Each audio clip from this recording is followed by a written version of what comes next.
Les 15 et 16 septembre 2020 se sont déroulés à la mairie de Savet une série d'ateliers de formation destinés aux professionnels des médias sur le thème « Zéro journaliste en prison ».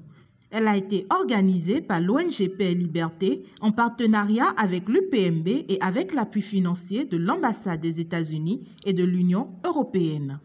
Afin de ne pas tomber sous le coup de la loi, cette formation qui consiste à équiper, échanger et faire connaître aux journalistes les nouvelles perspectives de diffusion et de traitement de l'information en rapport avec le code du numérique et la déontologie de la presse béninoise va permettre à ceux-ci de comprendre la quintessence de certaines problématiques judiciaires dans le cadre de l'exercice de la profession du journaliste à l'ère du numérique. À l'ouverture des séances, ce fut au président de l'ONG Paix et Liberté, Hugues Hector Zogo, de saluer par ses mots d'ordre la présence des organes participants, membres du CONAWEB, qui ont effectué le déplacement tout en présentant les activités qui ont meublé cette assise de 48 heures et les a invités à un échange gagnant-gagnant. Comment exercer facilement sa profession de journaliste sans se retrouver derrière les barreaux? Donc voilà le but de notre rencontre. Et donc après ces ateliers, on doit pouvoir normalement adresser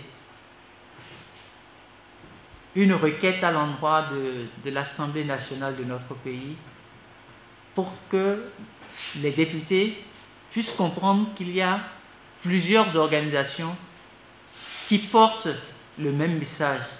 Et qui sait, ça pourra retenir peut-être leur attention et les semaines ou les mois à suivre, on pourra bénéficier d'un toilettage de ce code-là qui constitue un vrai handicap pour l'épanouissement du journaliste par rapport au traitement de l'information. Je voudrais remercier aussi le président du CONAWEB particulièrement qui s'est investi pour que nous puissions avoir cet effectif que vous faites et à travers lui remercier tous les membres du bureau ici présents. Au total, 5 communications développées sous différents angles, allant toujours dans le sens de la liberté de presse au Bénin, passant par la presse pluraliste dynamique face aux défis du numérique, l'explosion des réseaux sociaux et bien d'autres ont enrichi ces 2 journées avec l'aide du facilitateur, professeur des lettres et juriste Benjamin Adandé Kodia, qui dans ses allocutions a rappelé le contexte dans lequel ces termes se déroulent. Un événement majeur attend notre pays l'année prochaine, à savoir les élections présidentielles. Ce sont donc des périodes très sensibles pour les pays, les populations. Et on sait par expérience que les médias jouent un rôle extrêmement important. Et vous qui êtes les vecteurs de l'information et de la communication, vous avez des droits.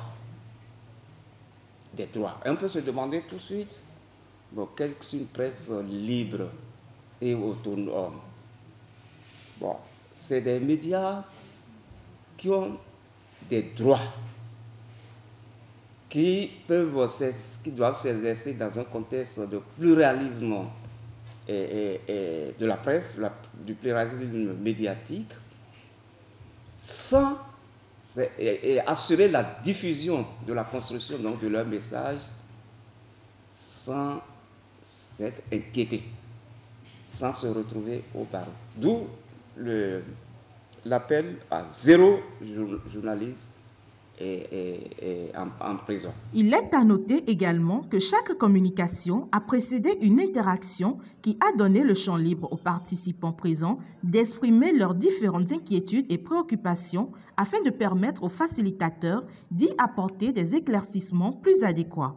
Mieux, les organisateurs de l'initiative n'ont pas été du reste sur la question de la spécialisation des journalistes. Cette formation a également permis aux législateurs d'actionner pour le toilettage de ce code du numérique qui est comme la roche sous la gorge avec une plaidoirie qui lui sera adressée. Certains des participants expriment leur satisfaction et y donnent leurs avis.